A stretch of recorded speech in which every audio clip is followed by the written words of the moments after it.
I'm in Nepal, in a temple on a tributary of the Ganges where they cremate bodies. People come here to die, and they cremate them, and they get better position towards reincarnation, I guess, if they're at a holy river. So one of the best skills salesmen can have is to know when to say goodbye to a deal and when a deal just isn't going to happen. But it's very hard because we all want to be tenacious. We all want to think that we're just going to push through until the very end with everything. But here's the thing. The faster you understand that the deal is dead, the more time you have to work on other deals, the more available selling time you have to close real deals that are actually going to close. And if you learn this early on in your career, you're really going to do much better in terms of closing a lot of business. And the real best salespeople, what differentiates between a great salesman and a mediocre salesman is understanding when to say goodbye to a deal, when a deal is over. How are we going to have a deal? Well, we need trust. Can we identify early on if somebody doesn't trust us or we're not going to get trust? Maybe we can. I once was dealing with somebody, I was selling Israeli high-tech products in Arab countries. And I go into this guy and he points, he has this round hole in his forehead. He goes, "Do you know what that is?" He goes, "The Israelis shot me and left me for dead. I'm not going to do business with you." I said, "Thank you very much, I appreciate your time."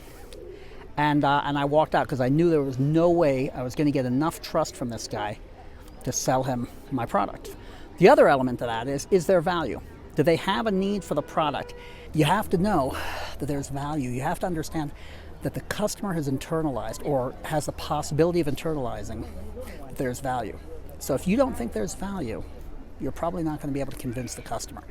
And if you understand the workflow of your customer, you understand their needs, you can really talk to a customer and understand right away whether or not this customer is ever going to need your product or ever going to internalize that they need your product. I knew somebody who was a real master. I met him very early on. I went in once for a timeshare meeting. I go in, this guy comes to me, shakes my hand, he goes, "So, how many days a year do you spend in the hotel?" I said, "About 140, 160. He says, "Thank you very much." He signs my paper. And I said, "Wait, what's going on? You're not going to give me a pitch?" He goes, "I'm not going to sell to you. You don't need a timeshare. You're spending enough time in a hotel. I'm going to go play some golf. I know when to give up." And he goes, "I'm a top performer because I never waste more than a couple of minutes on somebody who's not going to buy." And I think that's a great message for all of us. Don't lie to ourselves. If we're true to ourselves, we know if they can use our product, if they need our product or not. And very often we don't. We lie to ourselves. We say, "I can make this happen. I can make this happen." But if you really understand the workflow and the needs of your customer and what they use your product for, in a very short time you can understand if they have a need for your product or not.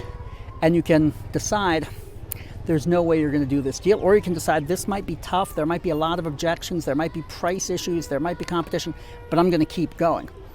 But as soon as you realize that there's no way that you're going to make trust and there's really no value for the customer to buy your product, the deal's dead and you got to say goodbye. I'll tell you what, the exceptional salespeople, and I'd like to think of myself that way too, and I've done this once or twice myself, will point a customer at a specific competitor because they know that my product isn't a good fit.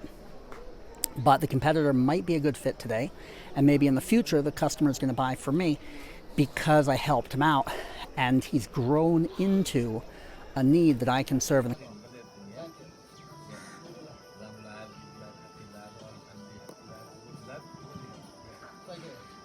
Remember, when you're ready to grow your international sales, reach out to us, we can help. When you decide it's time to grow your international sales, call us.